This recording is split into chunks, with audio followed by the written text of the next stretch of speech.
Welcome back to Mirror's Signal podcast. I'm your host, Josh Holleran, and today we are joined by Phil Cowley from Inspire Instructor Training. In today's episode, we talk about understanding how you learn and then how to get the best out of your training as a PDI. We also then later on in the episode talk about the challenges of giving value for money in the lessons and what that means to us as driving instructors, plus lots more. If you're enjoying these episodes, please make sure that you hit the subscribe button so that you don't miss any episodes as they go live. You can also give the episode a like and leave any thoughts that you've got in the comments. If you're currently watching in video format on YouTube, you can also listen to the audio version, and that's available on YouTube Music. If you're finding it useful, please make sure that you give it a share for anyone else that might benefit from it. And if you have recently qualified or going through the process or feel like you've got a story to share that you think people will benefit from, then please give me a message and we can arrange a chat and look to get an episode filmed in the future. If you've got any questions for me, then you can find me on the Facebook page or the Facebook group, and they're both available at Mirror's Signal Podcast. So make sure that you subscribe, give the episode a like, and I hope you all enjoy it. Phil, how are you doing?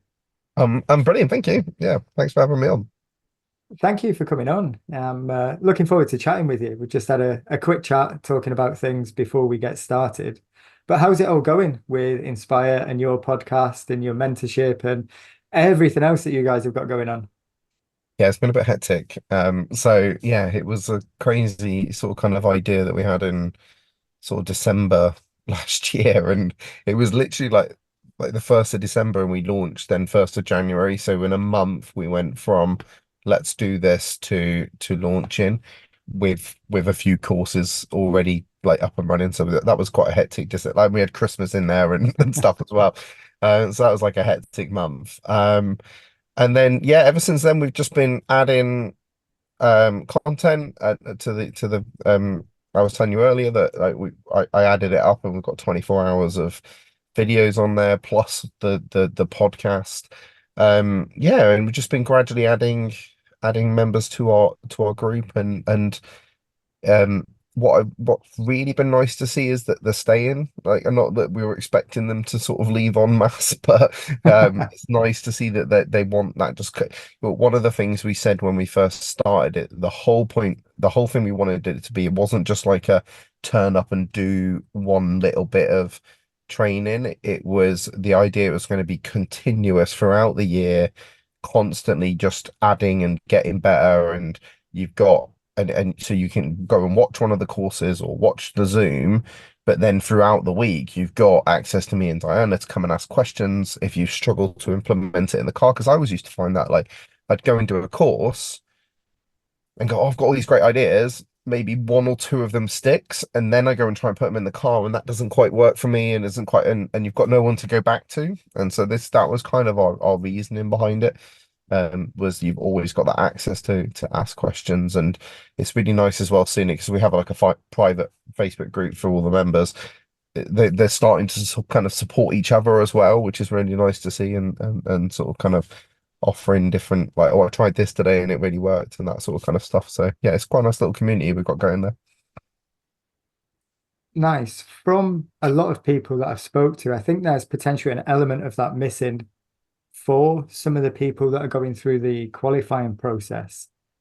Because it's like you mentioned, it's you'll pick something up or you'll have a lesson and you'll get loads of good information. And then you go to your lesson your next day and it's like, right, that one thing that I can remember, I'm going to apply that.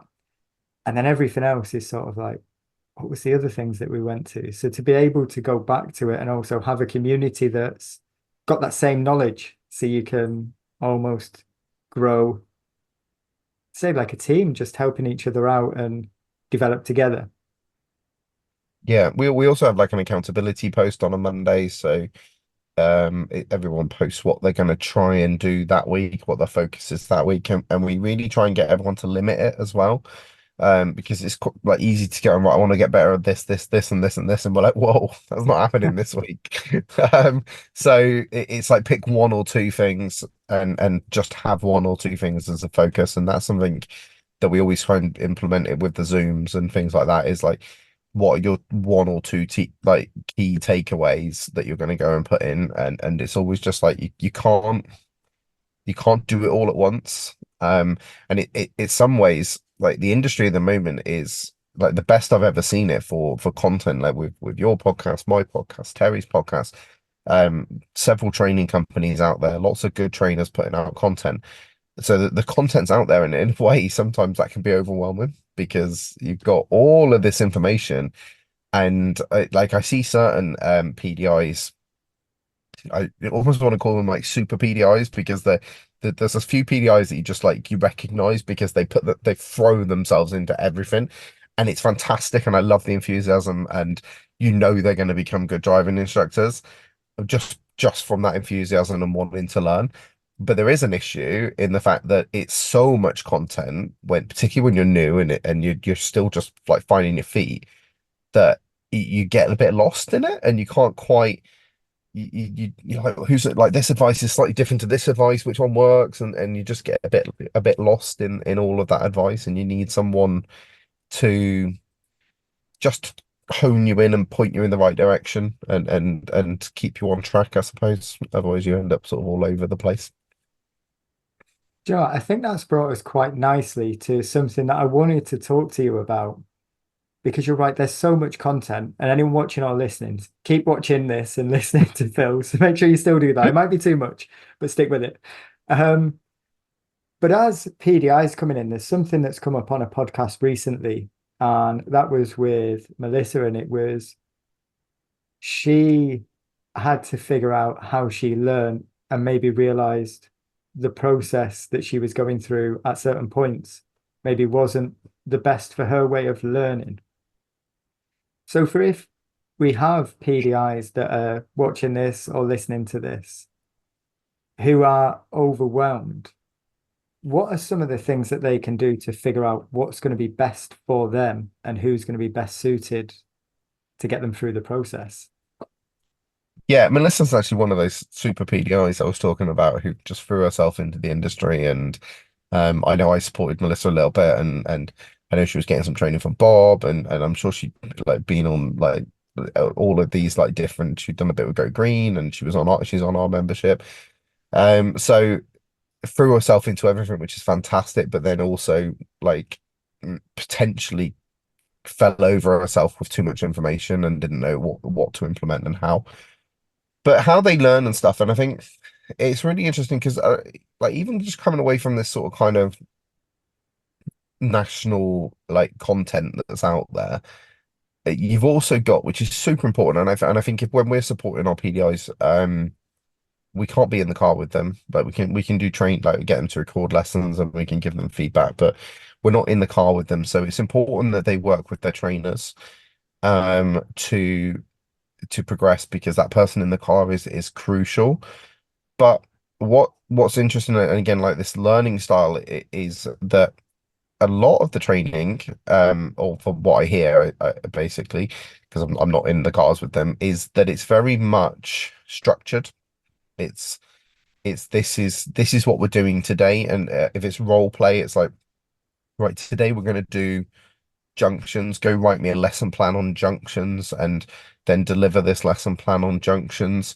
And even when when it moves to maybe going on the pink, and then the trainer sat in the back, from what I hear, a lot of the time it sounds like it's just the trainer sat in the back, almost doing a mock.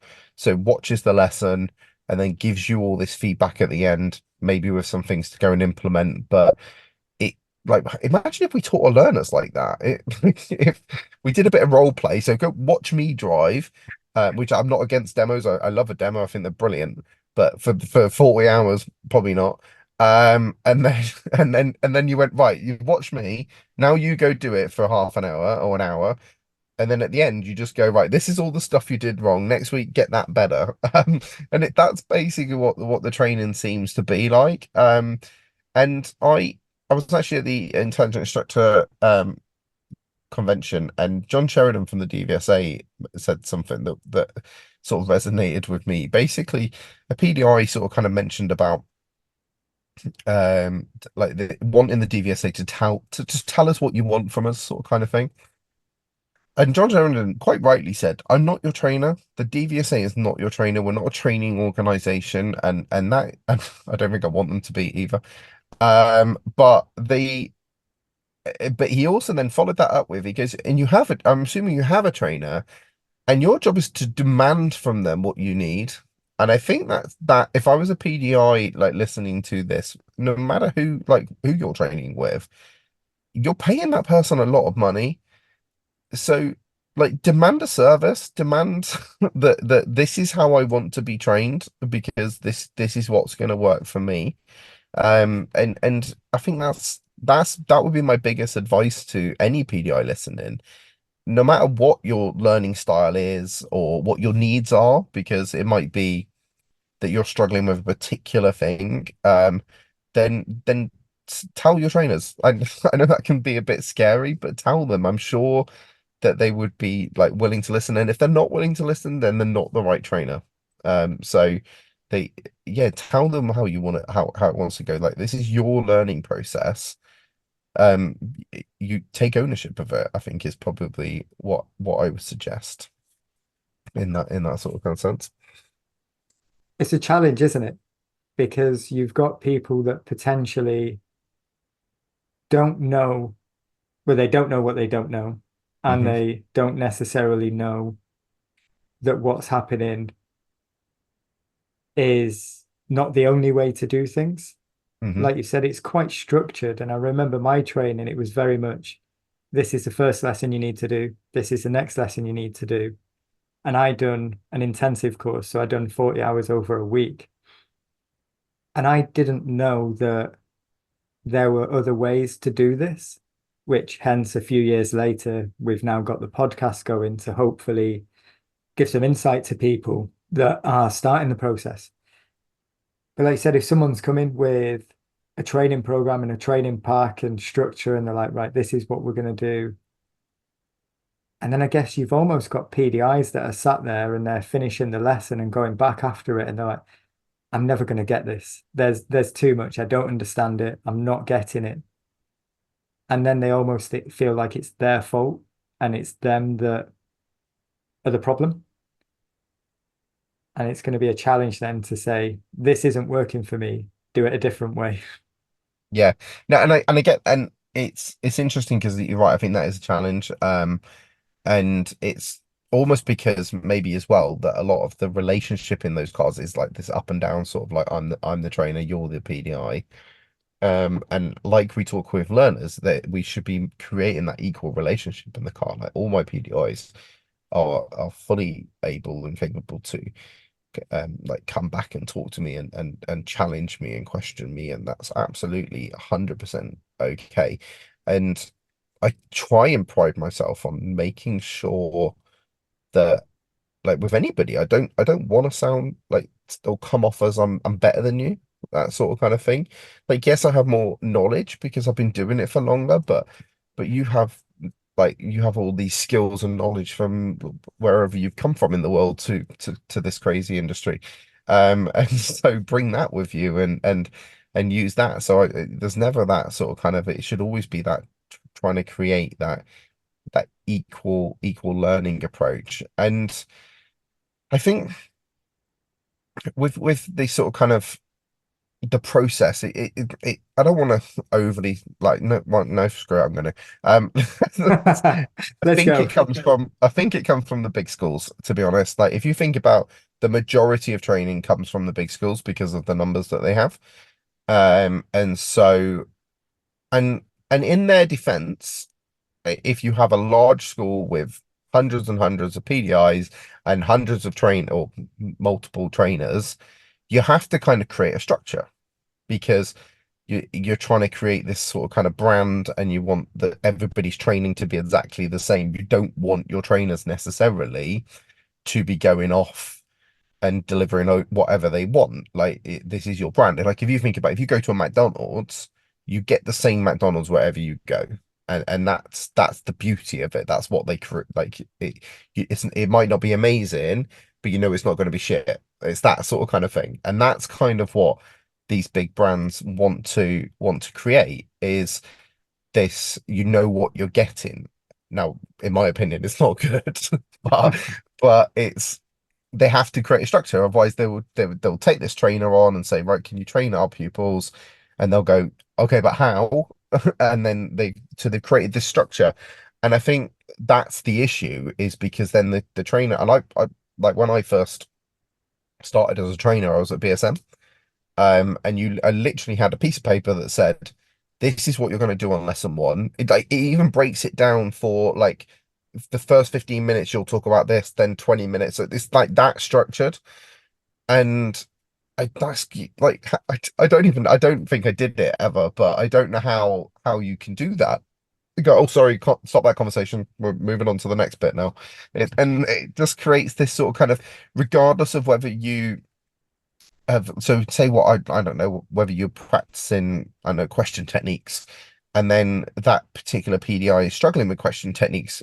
Well, the problem is the next lesson set out for you as something different, and so you move on, and I think that's what happens a lot of the time when they've done the 40 hours, they then start doing training and like in the car, and they suddenly go, wait a minute, I didn't get question techniques like 5 lessons ago. I don't understand it still. But we moved on.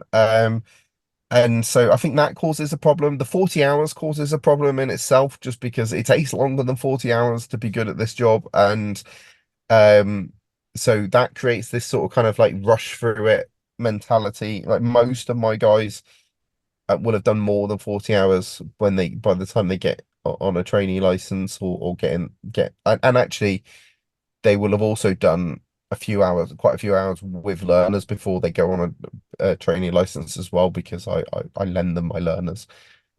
So that works quite well, and that again is just that different styles. So there's obviously things like role play and um it's sitting in the car with and working together. That's something that I've rarely do I sit in the back and just give feedback at the end. Maybe towards the end of the training, where I want them to be able to deliver that whole lesson, and then there's just a few little tweaks at the end that we can offer some support for. But certainly in those early days, we're working together. Like it's the three of us are working, and I'm jumping in. Sometimes we swap seats and I'll do 10 minutes as a demo or something like that. And again, it's that learning styles, isn't it? So I remember picking up a guy from I can't remember, one of the national schools, and he'd done his intensive like you, sent out on his trainee license, and then the first person to sit in the back of his car was an examiner. So that was the first person to have seen him deliver an actual driving lesson. And obviously it didn't go well. So then he got in touch with me, and he actually the first thing he said to me, he said, look, I've been told about this client-centered learning. And I was just thinking about it, and at no point has anybody asked me how I like to learn. And he said, and then I said, oh, I said that fully true. How do you like to learn?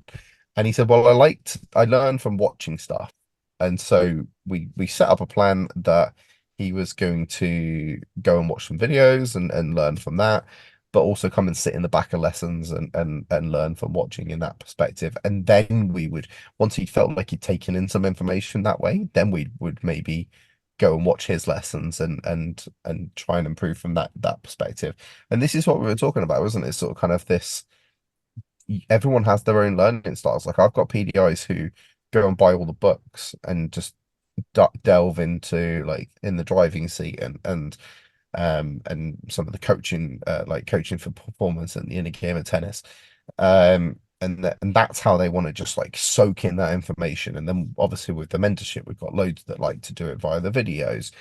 All our courses are on podcast format as well, because and that actually I wasn't going to do that, but that actually came from someone requesting saying I like to just listen.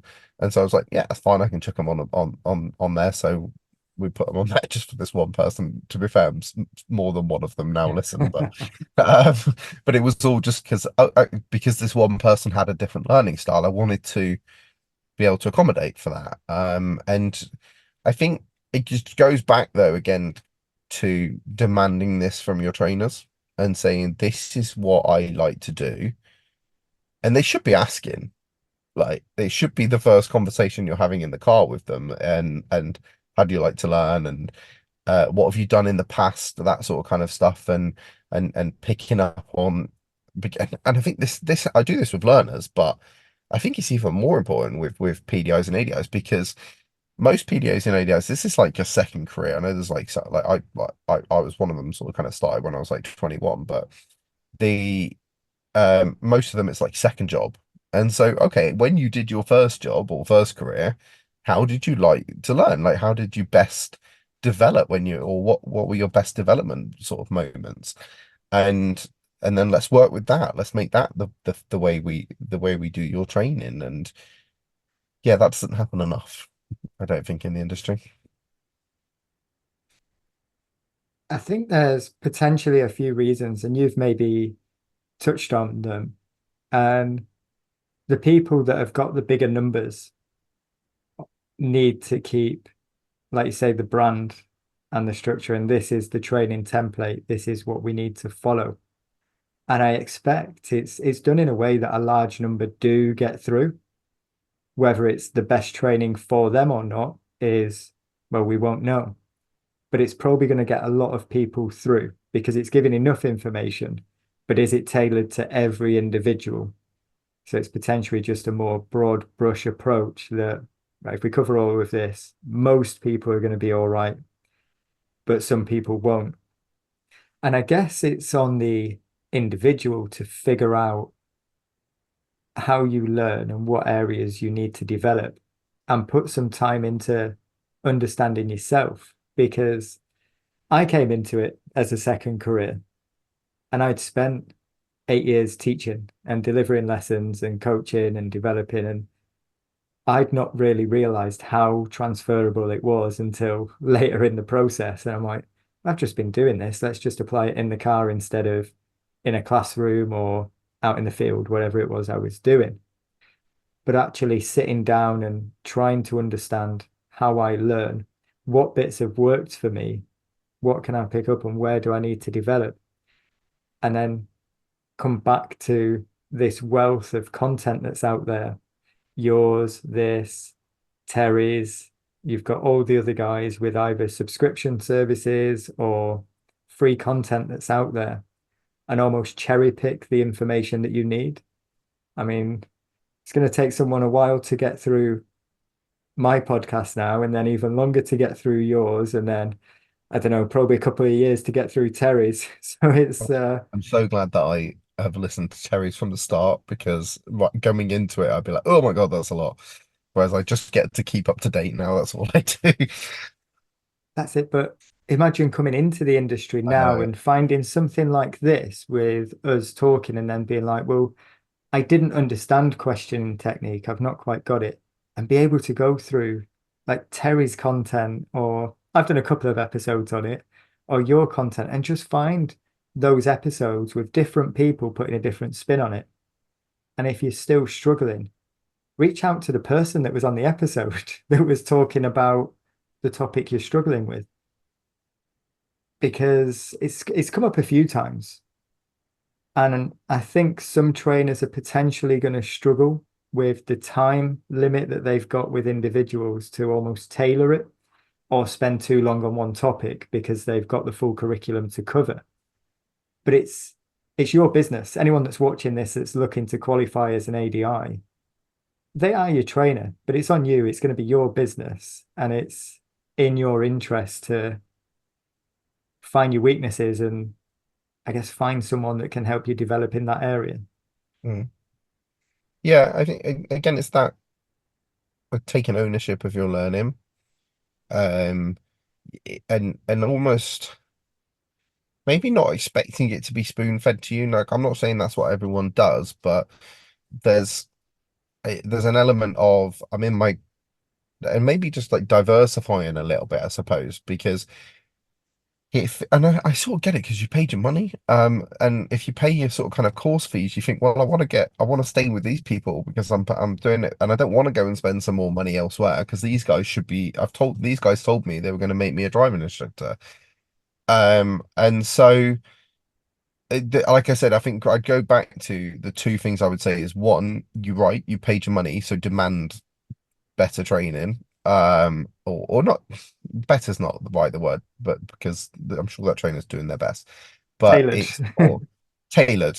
Yeah, and yeah, they're saying like this is what I think I would like to do. Can you please tailor the next lesson for that? And if that was me, if a PDI came to me and said that, I'd be jumping for joy because I'm like, this person's taking it seriously. This person like really wants to learn and have like looked into it, and I'd be I'd absolutely bend over backwards to make it happen.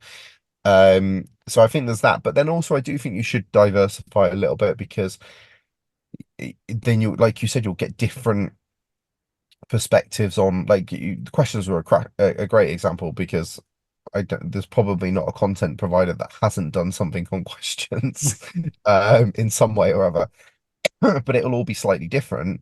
And so like it's what resonates with you and who like it can even be the same because again, there's only so many ways to tell people to ask questions, but um so it's the same maybe content but or similar content, but it's maybe how it's delivered and you click with a certain person and you go, actually yeah, the way they talk out that sort of kind of resonate. Like I always use Bob Morton as an example for this because he's just the way he delivers just kind of makes you go like he makes you want to kind of go down the pub and talk about driving instructing for forever with him. It's that sort of kind of and he's just obviously he's got the knowledge behind it, but he delivers it in a way that doesn't feel judgmental, doesn't feel superior. And I think that sort of kind of resonates with me, but then somebody else might want somebody who sounds more maybe academic or because maybe they've come from a background of lecturers and situations like that, and so they might go down somebody else. I'm not going to pick an example of who I'm thinking of, but somebody else like a bit more academic, and that might be that might resonate with them. So yeah, I think there's that. I think I also like I was going back to what I was talking about, where you can get stuck in this sort of kind of like getting moved on. I think that's another thing that you should be saying no, because and no, I don't want to move on. I need to get this right first. Um, there's a whole issue with the way those courses are produced anyway, in the very topic based and it's about learning the topics, and I think that there's an issue in that anyway. I talk about teaching skills, not topics with learners, but the same applies to driving instructors. For me, the training course should be set. So obviously, the part one should be about learning the rules of the road and making sure that you're up to date with all of that. And that definitely should not be go do that and then come back when you're done. That should be done as part of your training. So when people come to me for training, I know I keep saying that is not to necessarily sell myself. It's more just because it's what I know. Um, from day one, we start the training sessions, so that way, whilst they're studying for part one, we're having conversations in the car about the part one.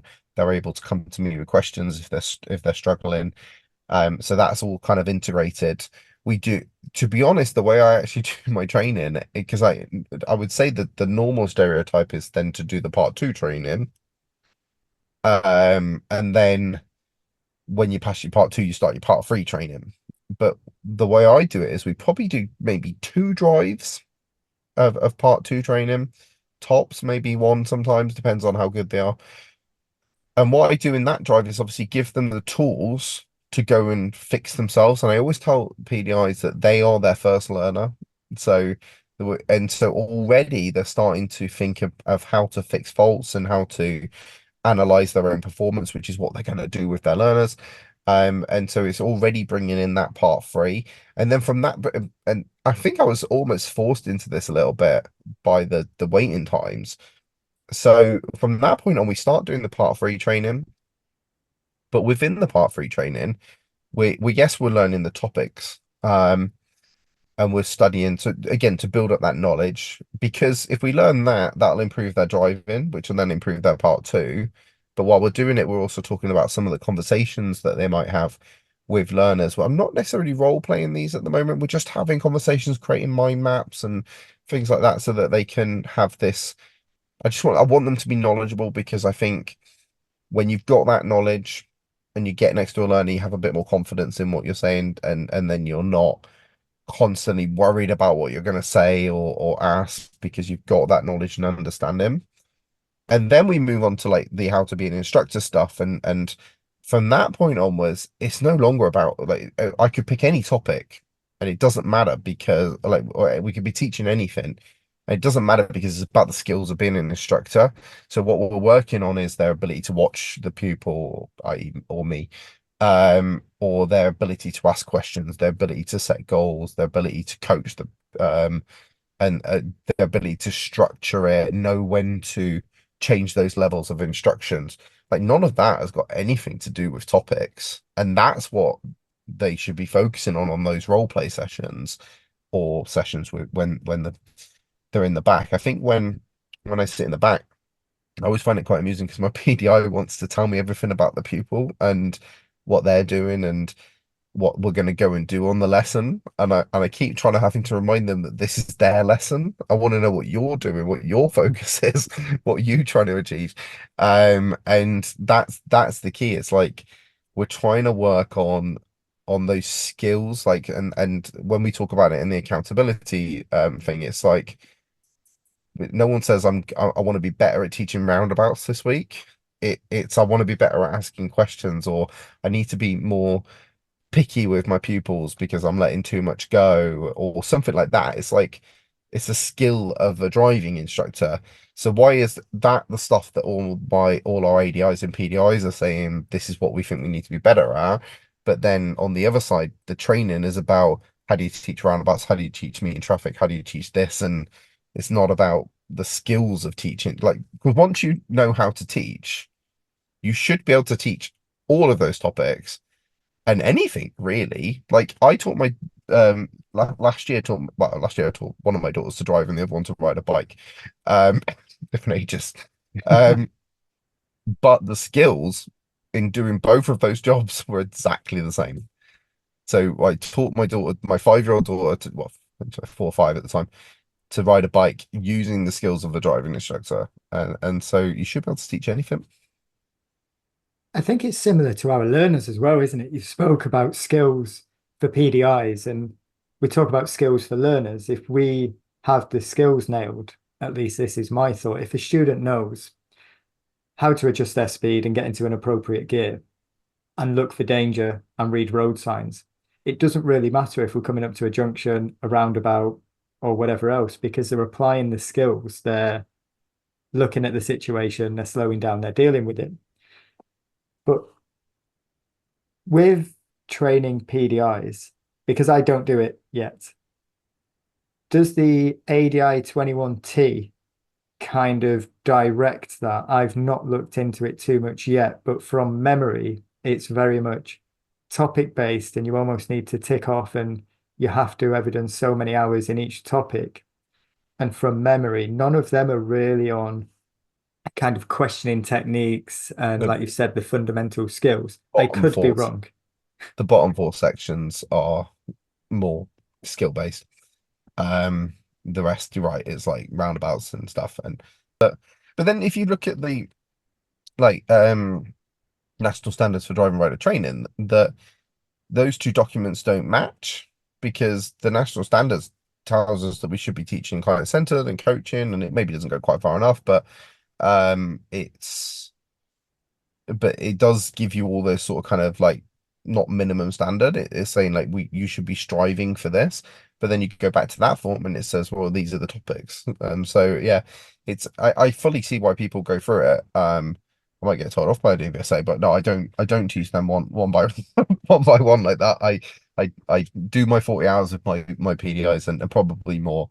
And we I'm sure we will have probably had a not probably, we will have had a conversation about everything on there because I want to make sure, as much as I say we need the skills, and I think the skills are the thing you've got to work on. The topics are just stuff you need knowledge on, but you can do that as like we talked about different learning styles. Like you can do that at home, sort of kind of thing. So you could I quite often send them away, have a look at theirs, make your own notes, write a mind map, or do you write a mind map or draw a mind map? Um, draw a mind map. Depends Um, how academic you are. yeah, I suppose, yeah. Or like do a voice note, something like that, like whatever their like preferred learning style is. Um, the point is I want them to have the information and the knowledge. How they get that is probably not going to happen as well by me sat there talking to them about it and then role playing it. Like that role, I'm not over. I don't role play as much as some trainers, but when I do, it's about skills. It's about the skills of an instructor. It's not about the topic. Like I could put them in any topic, and what we're working on is their questioning, their ability to watch me, their ability to structure the lesson, their ability to shut up and listen. Because that's probably the biggest one I think that most PDIs struggle with. But it's interesting, isn't it? When we look at the training, the 21T, and you've got all the topics, and like you said about the national standard, and then the examiner's marking guide, is that the ADI one? I can never Yep. remember the name of it, but what the examiners are using to mark. I've been delving into that recently. There might be something new coming out soon.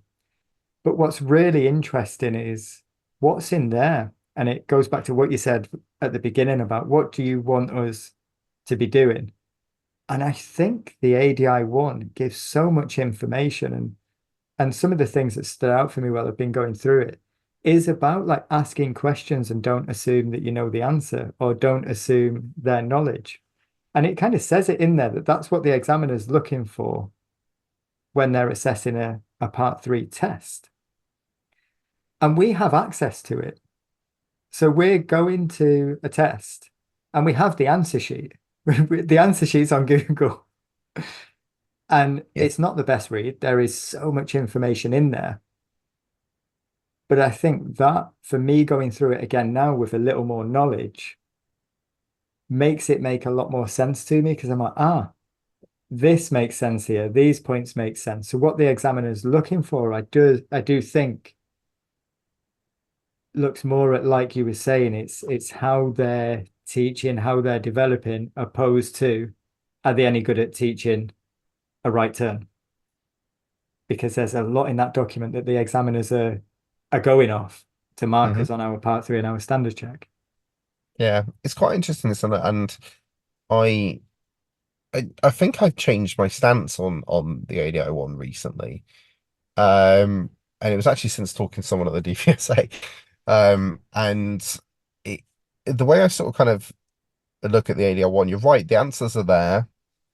But I think sometimes what can happen, and I'm guilty of this. My podcast basically is my I've done all 17 competencies and gone through and had these conversation. And I think there is an argument to understanding them. But I think actually sometimes we can get a bit too sort of kind of like picky and too like digging into it and trying to unravel it too much.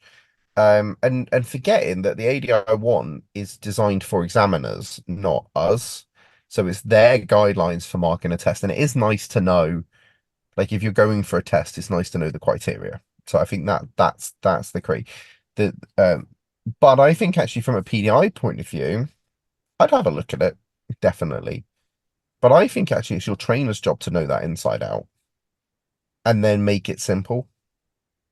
So I don't actually overly get my PDIs to go and have a look at the ADI one because it's my job to make it. This is what you should, if you do this, if you create a good lesson, and coach and it's client centered and all of the stuff that looks like in a good lesson, then let the examiner be the one that works out what the boxes all mean and what scores you're going to get. Just go and deliver a good lesson. And so I think as much as like it's good to have the knowledge, and I think actually for you, like if you're thinking of going to training, 100% you need to know that document inside out. You need to know what's being expected of your PDIs. But I think it's our job to take all of that information and go, right, how can I make this simple? How can I just like go, right, if you deliver, like, how can I help my PDIs deliver good lessons? Which probably leans more back to national standards because that's the standards of what is good, what is expected. And to be fair, all the comps are in there anyway. That's where the competencies come from. Um, but yeah, I think that's my sort of kind of newer take on it, and it's relatively recent. But interestingly, with Inspire, we haven't at any point yet. We might do just from a selling point of view, but we haven't done the competencies because we did do free Zooms on each section, but we very much made those each Zoom. So we did like a lesson planning one, a risk assessment one, and a teaching and learning styles Zoom. But we quite cleverly, as in like we not cleverly, challengingly, we we managed to not mention the competencies in them, and we deliberately went into it like that. So we wanted to go again. It was like what looks good. So we go right. This is lesson planning. This is what you need to do to have good lesson planning, not this is what one, two, three, and four competency each one of those means. So I think that's maybe that's how I would want to learn it. If I was doing a degree for, I don't know, history, don't know why I chose that. Um, but I don't think I'd go to Excel and go, right, how are you going to mark this document? I'd just kind of go, I want to know my stuff, and then I'd answer the question, if that makes sense. So it's interesting. And I think as an industry, we're maybe too focused on the competencies, and I get it. I get why, and I've been part of that problem. Um, but I think maybe we need to be starting to go. I can't remember who I was talking to the other day, and I think it might have been Chris Benstead, and he said something like, "What looks good?" And then I actually asked him. I said, "Well, what does good look like?" And that's the question. That's what we should be asking, not how is the examiner marking it. We should be asking the question, what does good lesson planning look like? And then that's what we should be learning. Don't ask me. That's interesting what you said there because I'm currently working my way through the ADI one again and reading it and looking at all the notes. And I'm finding it makes sense when I see some of the questions that are coming up on social media and I'm looking at this document. I'm like, okay, this makes sense here. This is why people have been given a 2 minute brief and they need to mention dual controls and they need to do X, Y, and Z. I'm looking through it again now and I'm like, this is in here. This is in here. But I think you're right. Had I have delved into that, trying to understand it at the PDI stage, it'd have been a lot of information that maybe doesn't make much sense. But I think now I understand a little bit on coaching and developing, and I've Mm, got an understanding there, and then seeing how it links. I'm like, okay, this is making a little more sense now. But it is a challenge. There's so much information out there for us. And I think we've gone down a few different paths with it. But as an individual coming into the industry, I guess it's finding what works for you. And if you're not getting that, like you've said, you need to push for it in a way that you understand. And what's interesting, it's come up a lot. And you've said it's like if you're not getting one section and then next week you go in to the next section, and that's going to be so difficult. It's almost like learning to drive, but you get one lesson on clutch control. That's it. You're like, if you're not got it, it's like we're going on to the next lesson yeah. next week. Good luck. I wonder if I don't overly deliver intensives, but I wonder if intensives have that same impression. Like not because like particularly if you've got a test at the end of the week, it's like, well, we've got to get through all this stuff. And I wonder if there's that same pressure to to move on in the same way. And we seem to have that idea as well with the instructor training. I think you'd struggle because it doesn't work. No. I'm seeing it with my children at school. If they miss something at school, like maths, for example, we'll go all the way to the basics. If children are missing like number bonds to 10 or to 20, if they've not got that, there is no way they can do algebra. It's just, Mm. it's not going to work. And I guess it's the same with driving. If you can't manage your clutch, or I don't know, yeah, we'll go with the clutch because that if you can't manage your clutch in a car, you ain't driving. You can't move on until you've got that control. And it's going to be the same with different things as a PDI, like the skills you've mentioned. If you can't watch your student and know what you're looking for and still be aware of what's going on outside the car, then there's no point moving on to the next stage because you're going to miss things that your students doing, or you're going to miss things outside of the car. And either way, you're going to start falling short in risk management. Yeah, it's interesting. There's the two things in there that I was thinking was the whole moving on from the clutch thing. I think a lot, and this is something I think PDIs I see a lot in where they try and push their pupils on and on and on. Like, let's go do this. Like, oh, next week we'll do right turns, even though left turns weren't quite right. And then let's go do roundabouts, even though they weren't quite right on the right turns. And I think it comes from a place of wanting to offer value for money. And so if I'm not pushing the pupil on, learning isn't taking place, and therefore then they're going to leave me, and I've not given them their money's worth. Which ironically, actually, the opposite happens because then we go to roundabouts and it's not going very well, and we're firefighting and learning isn't taking place. And it's about being able to show them like it's about the learner learning. So it's okay staying where we're at for a bit, and as long as the progression's happening, but those progressions just become baby steps, and that's part of like the self-reflections at the end of the lesson that allow the learner to go, okay, we've just done 20 laps of the same estate, but I have learned and I am better at this, and that's what they take away and go home with, rather than if you didn't do that reflection at the end, they might go, we just did 20 laps of the same estate, what the hell am I doing, sort of kind of thing. It's like you got to make them realize that learning's taken place, and why it's taken place as well, so they can sort of kind of take that in, replicate it next week. But from a coaching point of view, that's great for them. But also from a business point of view, for when they go into their parents and they say, "Well, what did you do today?" You don't want them to go in and say, "I just did 20 laps on this day and I was bored out of my mind." You want them to go in and go, "Well, we worked really hard on clutch control, and now I can hold it on the bite at the junction, and then my positioning was slightly off, but I managed to fix that." That's like the parents don't care how many laps you did. They're like, "Oh yeah, well done. That's really good. Like you're making progress." And that those are the two same lessons, but you've not made them realize the progression. And I think if you're doing that, you probably won't feel the pressure to move them on before they're ready to move on, because you'll see those like little wins that they're having.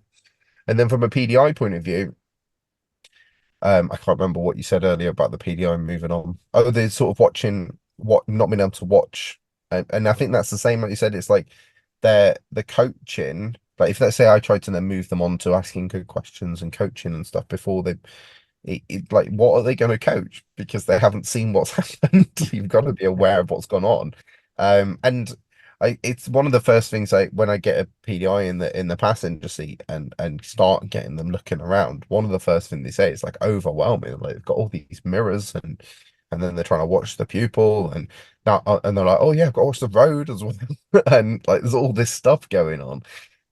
Yeah, you can't be thinking of questions while you're doing that.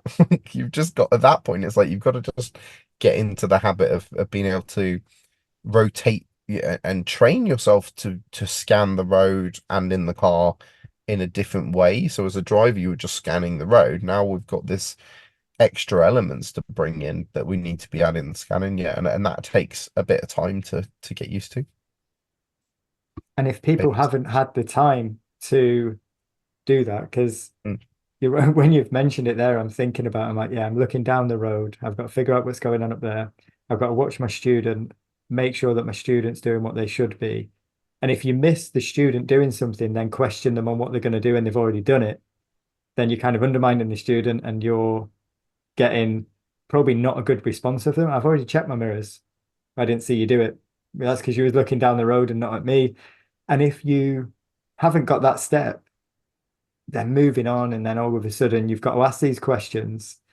You've got to watch the student. You've got to look what's going on. You've got to manage risk. And I think you've mentioned it, and you just end up fighting fires and getting around that loop of left turns. And no one really knows what's been going on. So I guess it's not pushing yourself as a PDI and really focusing on areas that you're struggling with. And if you're not getting the training from the trainer in the way that you want it, maybe look for somewhere that you can get it. Yeah, no, absolutely. I think also, and definitely, obviously, like go find the right training for you. Um, Not necessarily because your trainer's not good, or that's not always the reason. It's just not right fit for you. I've just taken on a PDI today, actually, from a trainer who I fully respect and is a brilliant trainer, but it's just not clicking. The two of them aren't clicking, and she has done everything she possibly can, tried every technique, and I know she will have done everything. But I think sometimes you just need that person maybe just needs a fresh look and a fresh voice telling him, like, probably because we're similar trainers, probably telling him the same stuff, but coming from a fresh voice can sometimes be the difference. So it's not always like you're moving on because your trainer's not the right trainer. Sometimes it's just because it's not working, because I don't know, something isn't quite clicking. But I think also with this idea of, obviously, go find it's I think it's understanding that this is hard. Like, training to be a driving instructor is hard, and actually, even once you've qualified, becoming better is hard. It's not an easy job. So I think it's also important to kind of just be kind to yourself as well, and not beat yourself up, and when it isn't quite working, and just, yeah, sort of kind of be okay with struggling, and then obviously find solutions to the challenges you've got, but not it shouldn't be I'm rubbish. It should be I'm finding this difficult. What's my solution? It's not you're not rubbish. The thing is challenging, and therefore you need to then find a solution to that. So I think, sort of kind of, yeah, be kind to yourself, and don't necessarily compare yourself, particularly, like, again, you're in the industry with all these people who have been doing it for years, or you're listening to, like, me being a trainer, and I've done it for like 17, 18 years, and I'm sat in the back, and I might pipe up just because I can see something going wrong. And they'll go, "How did you know that? How did you know the pupil was going to do that?" And I always relate it actually back to driving. So, how did you know that car was about to change lanes? For what? And it might just be that the driver was looking in the mirror, but the pupil's not going to spot that. Um, or it might just be, the local road, and loads of people do that, or something like that. Like, your experience as a driver tells you something's about to happen. Well, the same happens as an instructor. The more experienced you become, the more you get this sixth sense that the pupil's about to do something stupid, and then you jump in and be more proactive, and start asking questions.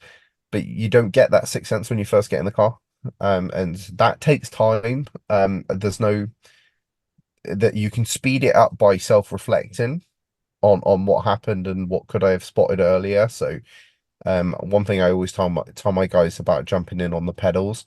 So I describe using the dual controls similar to doing emergency stops.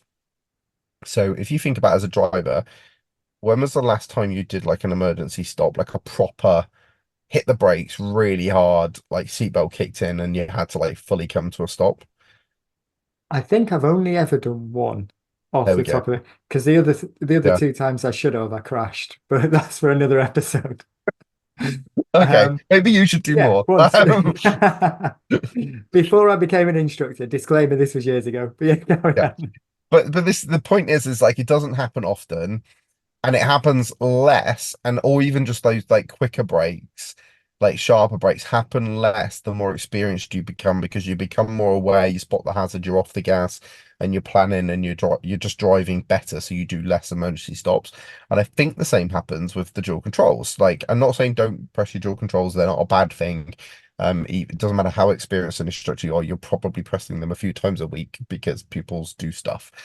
But the more experienced you become, the less you do that, because the more you jump in verbally, and you intervene and you ask the right question, or you talk them out of it, or you become more experienced and stop putting them in situations that they can't handle as well. So that's another element in it.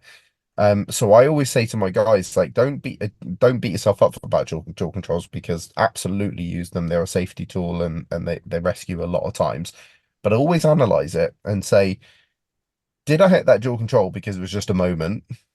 Or was there something before that I could have, like, should we have been there?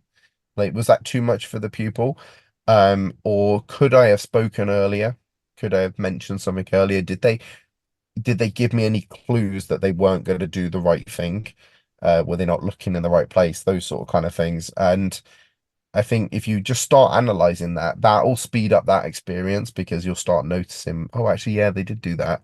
I'll watch for that next time. And then next time it comes up, oh, he's doing that thing, and then you'll jump in with a question. So I think that's a good way of sort of kind of, but again, it's not beating yourself up about it. It's just like, it's a thing that's happened. We reflect on it with non-judgmentally, and then we come up with some solutions. I think those are really interesting points that you've raised there. Massively important, actually. And that is the not beating yourself up. And we need to understand that, because that's what we're going to be doing with our pupils. Because they're going to be upset when they can't achieve something. And it's going to be our job to manage that and build them up. And if we can do it with ourselves and not be too harsh on ourselves, and just take it that we're learning a lot, and there's a lot to take in. And also, again, what you said, it's really difficult when there is so much content out there, but you look at the people that are putting the content out. You look at some of the guests that I've had on here, and you have with yours, and the other podcasts that are out there. There's years and years of experience in this industry, and you're not going to be on day one at the same level of experience generally, unless you come from some sort of teaching background or coaching from somewhere else. But the average isn't going to be coming with 17 years experience of teaching someone in a moving vehicle. So it's, yeah, be a little bit kinder to yourself, and give yourself some goals and some reflection, and don't try and, I guess, measure yourself off the people that are putting the content out, that have got all of this knowledge and all of this information, because that's come from years and years of experience and self-development. So I think there are some great I think points. also, and this isn't against anybody that's putting content out, because I think we're in a great part of a great time in the industry where there is a lot of content, but you never actually see many of those people putting content out actually teaching learners. Um, like, no one Yeah, puts that, about yeah, that. no one puts that out. And that's because it's not always perfect. I think we talk about perfect and we aim for perfect, but realistically, when we're in the car with learners, my lessons, like, I don't overly teach learners anymore, but when I was, they were not perfect. So and I think that's also important, that when we're talking like this, we're always talking about like what we're aiming for, but yeah, lessons aren't always perfect. So again, that's another sort of kind of be kind to yourself sort of moment. And I have put videos out there of myself training, just so I'm not being a hypocrite. But this comes back to our learners again. I mean, I don't know about you, but I tell mine every day, like, the driving examiner is not looking for a perfect drive. We're not looking for a perfect drive. We're looking for a safe drive. If it's safe, it's perfect. If it's not safe, let's figure out why it wasn't safe.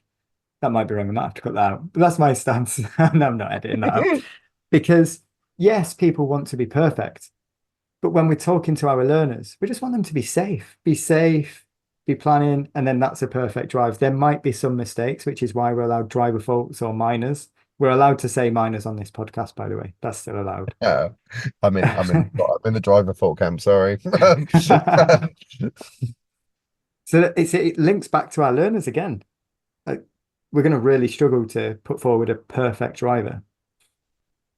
Yeah, because experience. You need experience. That's Mm. that's the key, and they don't have experience. I think but it goes back to that though. I think you should be aiming for perfection because I think that happens a lot where um people don't bring stuff up with their learners because it almost like, well, they're a learner sort of thing. And I'm like, no, don't beat them up about it, but mention it because one day they're not going to be a learner. And I want them striving for that sort of driving. One of our examiners actually did this with one of my PDIs, and they passed their part three, but at the end, he picked him up on. So a pupil had not sort of not pulled out of a junction, missed it like it wasn't a big gap, but it was like a mini sort of kind of we would have gone sort of kind of gap, but the learner didn't, and then took the next gap nicely. And the PDI came out and said, "Oh, really well done there." I can't remember what the pupil's name is, but really well done, and then carry on. And the examiner picked him up on it and said, "Okay, wouldn't have been a fault on a test. Wasn't that bad what he did, but was it really well done? If that makes sense, it's like, was it what you would have done?" And I think that's the thing. I think you can praise what they did. The move off was maybe fantastic, and they were in control, and they got up to speed really well, and they didn't stress out and panic when maybe they thought they'd missed an opportunity.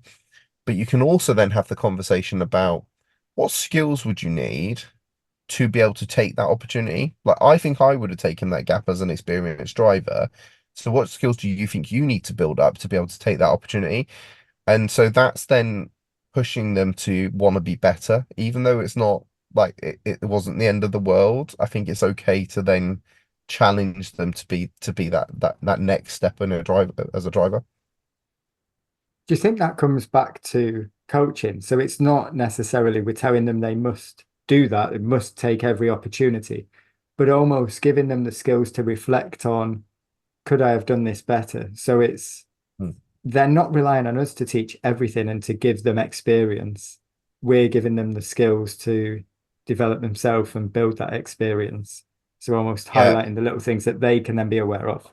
yeah. I think the ability to self-reflect is possibly the most important thing we teach our pupils, like regardless of all the driving stuff that we pass on to them, that ability, because that's the I drew a graph for our workshop recently, and the point of the graph basically shows that maybe an instructor-led approach, learning stops at the driving test because that you're not there next to them anymore, being able to force feed all this information into them.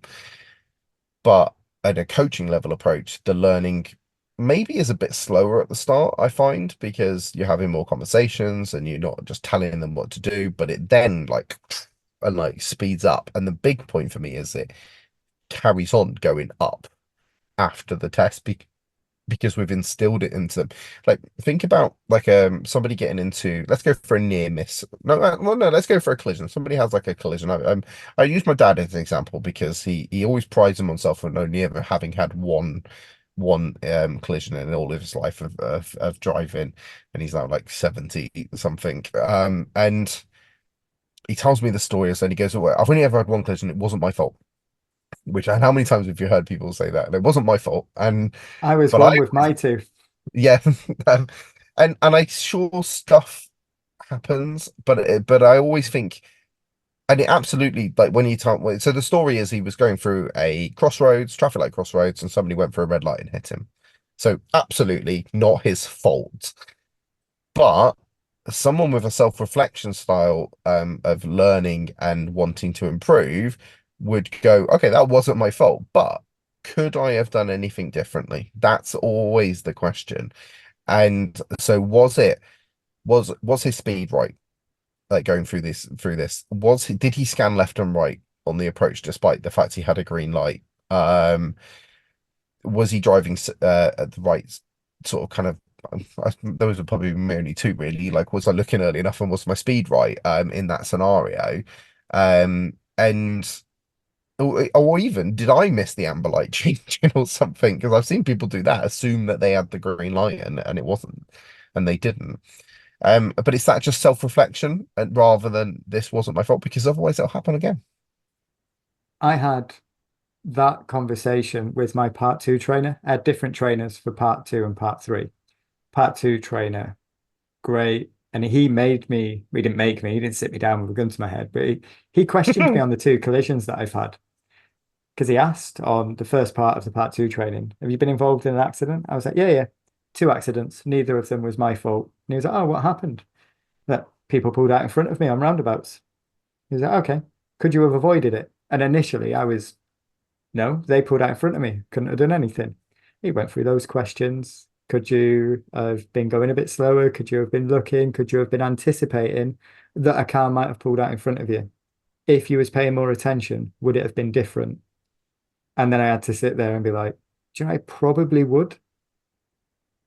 It probably would have been different had I have been more focused, more aware of what was going on, and anticipating someone making a mistake. Yeah, it might have been different. And I use that with my students now because a collision to happen takes a lot of variables to line up. And there are so many people that I've been driving years and never had an accident, and then they have an accident.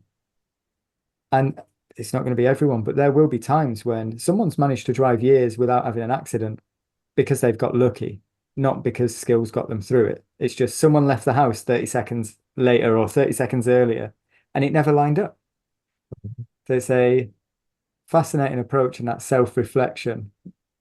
I'd almost not seen it put that way, but that's exactly what happened a few years back that now makes me assess what's happened and how I've got away with things and probably avoid a couple more collisions, like stopping for cars that have pulled out in front of me on roundabouts.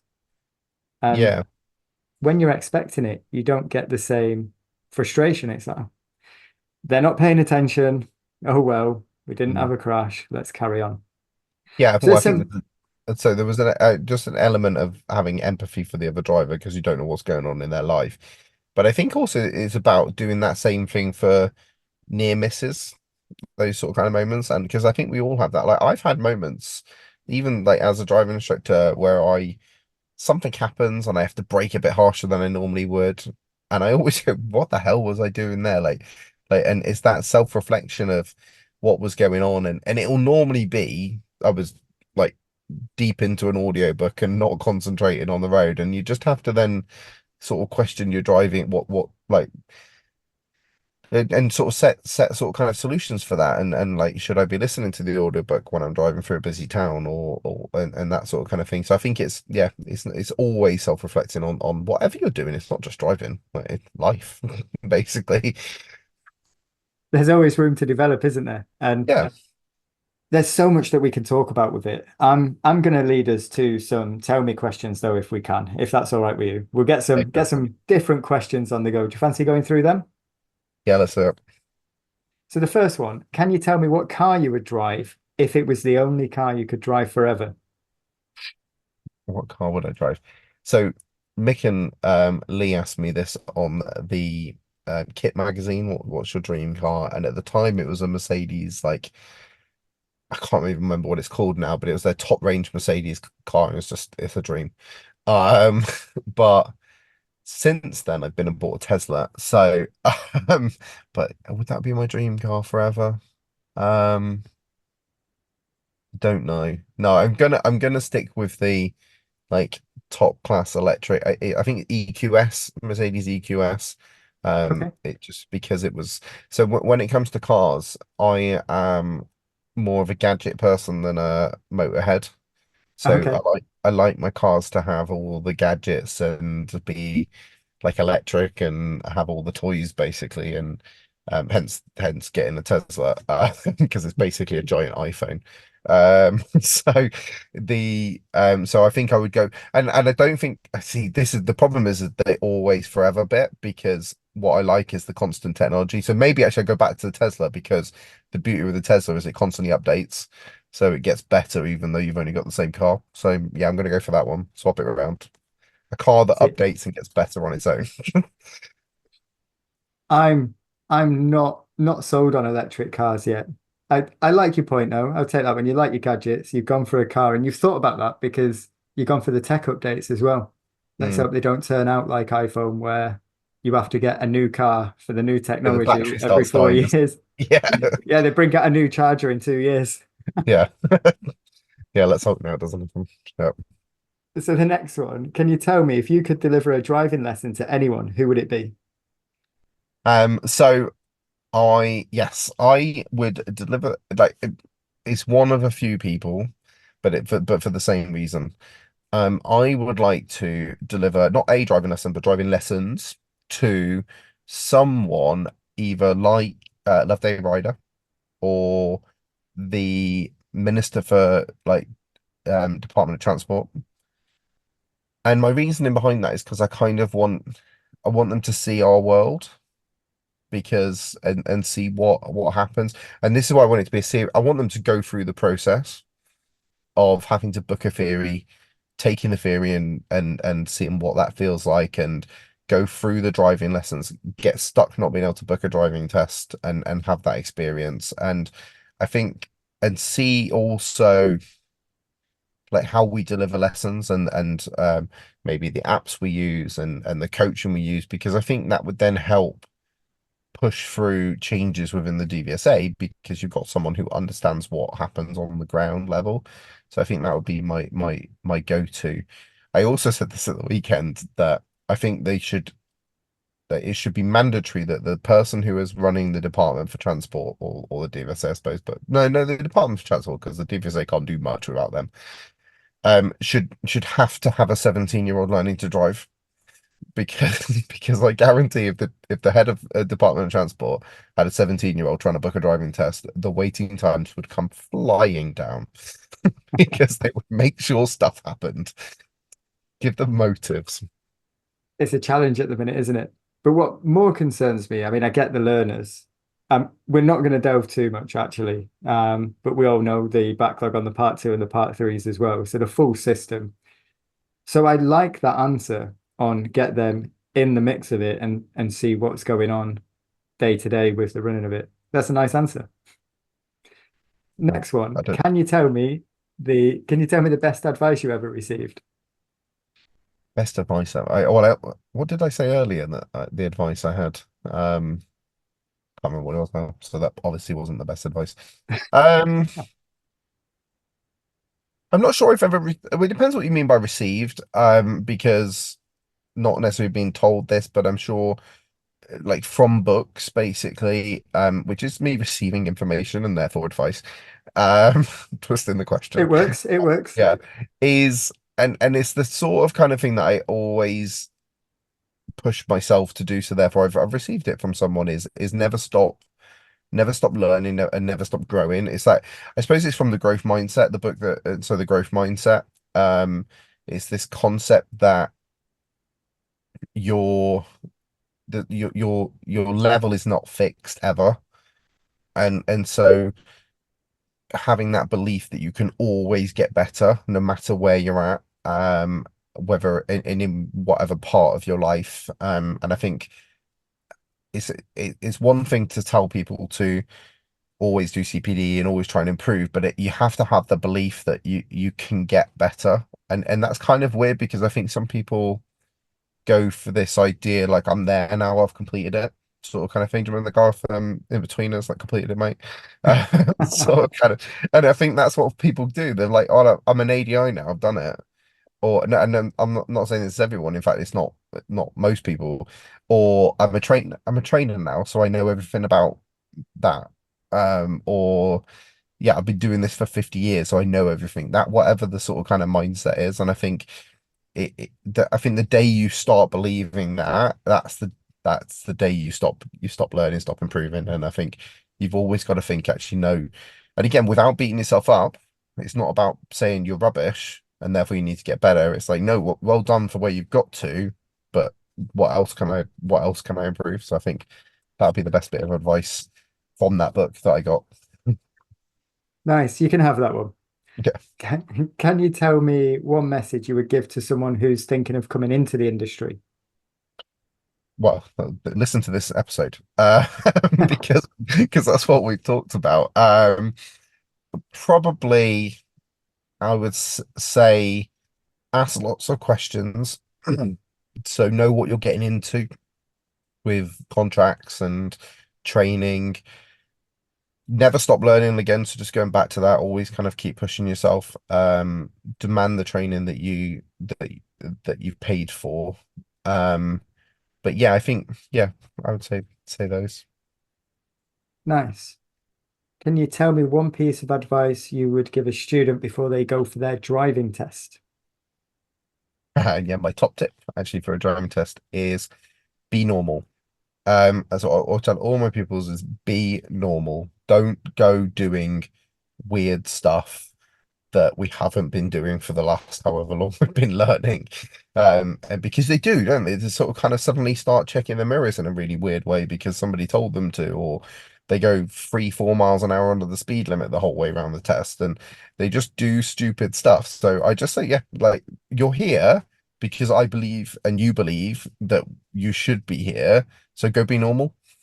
Like It's a unless great point that, and I think this we've covered it in the episode is about there's a wealth of content out there. There's even more for learners on TikTok and Instagram and YouTube. And when they've got their test next week and they're like, Josh, we don't do this, but this instructor on TikTok says that I have to do it or I'll fail my driving test. And I'm just like, oh, stop watching it. You're yeah, fine. yeah. TikTok's the new mum and dad. Like it used to be that when a pupil got in the car, you'd have to dissect what mum and dad have told them that week and then learn from it. And now it's like, well, what have you learned on TikTok this week? Um, let's go through that. It is good, but it also makes me like we came back to about the questioning, like you're happy for your trainees to question you about things and look for different ways to do it. I love that relationship with my students where they'll give me something and they'll be like, why are we not doing this? Or why is this person saying that? And I appreciate that they can approach me and be like, Josh, we've not done this. Why not? And they know that they're going to get an answer off me. It's not like you're shortchanging me. It's like, why is this different? So I'll get either the highway code out or the DES, and I'll be like, well, if we look at this, this is where the information is. And they're like, oh, yeah. So they can see why it's maybe being done differently. They're both safe. They're both will pass the test, but they've not been doing it. So it's, yeah, social media, just be normal. Go do your driving test. Drive how you drive. You'll be all right. Yep. Next one. Can you tell me your favorite book? No. Um, favorite book. Favorite book. That is a tough question that I should have researched before coming on. I am gonna go for from in within the industry or from a learning perspective. Any any book? Oh, I thought No, you was no, I'm asking I'm me. just I'm monologuing. So I would probably go for In a Game of Tennis. I think In a Game of Tennis is the one I learned the most for business wise, and it's quite recent actually. Is Diary of the CEO. That book is amazing if you want to like progress as a business.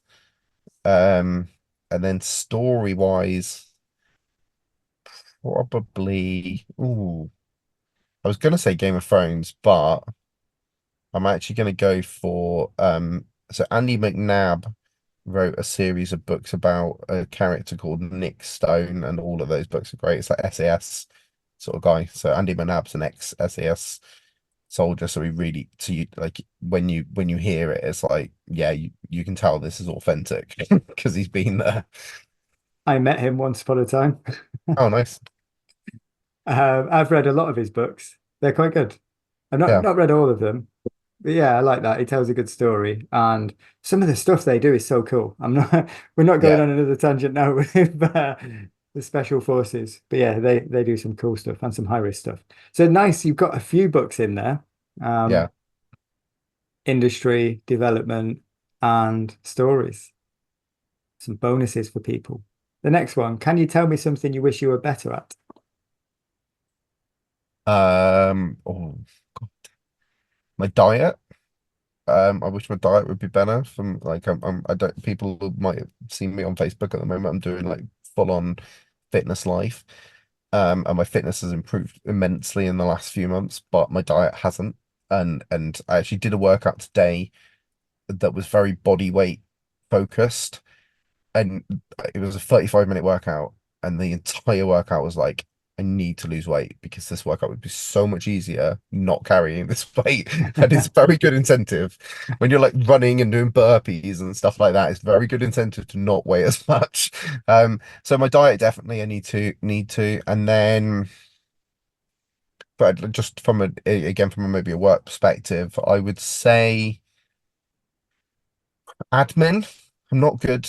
I'm not good with like accounts and yeah, just admin stuff. I'm kind of like the ideas guy. Like I want to do something and then I'll do it, but I'm not very anal when it comes to like work and stuff. And so I don't like know all the like legislations and all of the that sort of kind of stuff. I kind of very much live my life on a it'll be all right sort of kind of vibe. And maybe I should have a little bit more of a like safeguards and stuff in place just to yeah, I'm very easygoing, and sometimes in business that doesn't work.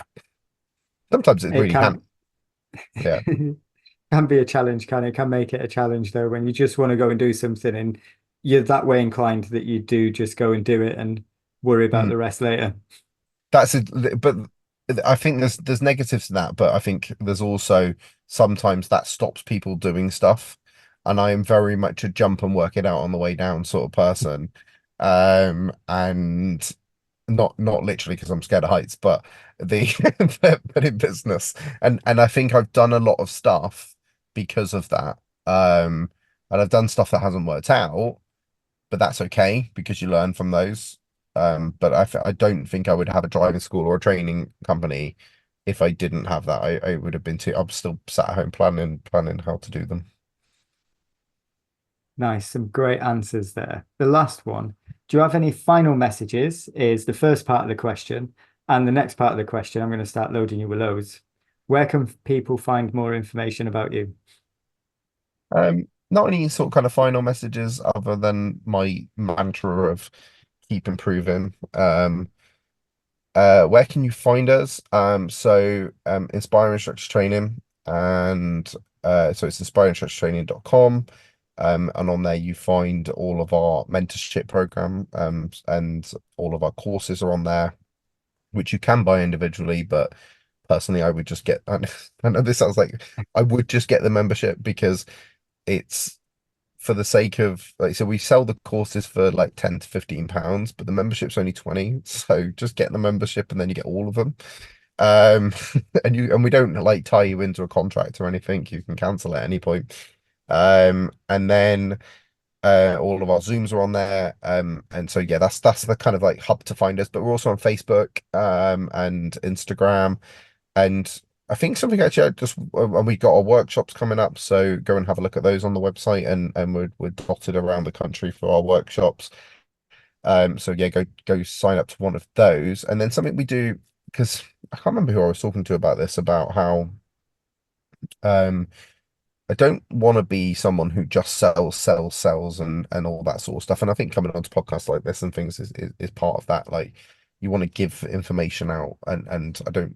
I'm as much as I believe people should pay for training, I think also it's nice to sort of kind of give them content so that they can learn a little. And so something we do, me and Diana do, is Friday morning lives. So every Friday morning at 8 a.m. we do a Facebook Live, and if you have any burning questions, anything you're struggling with that week, come and ask us, and we'll try and help you out. So I think that's kind of like a nice place to come and maybe get a feel for how we sport ADIs and PDIs. Nice. We will get all of the links in the description to all of that. And the Facebook Lives, are they open to anyone? Yep. So that's just on our Inspire page. Yeah. Cool. We'll get all the information on the description so people can find you and make sure we get the website on there. But Phil, thank you so much for chatting to me tonight. I've really enjoyed the conversation and some really good insights in there that hopefully help some people that are watching and trying to navigate the way to becoming a driving instructor. Yeah, thank you for having me on. Thank you. I'll speak to you soon. Thanks.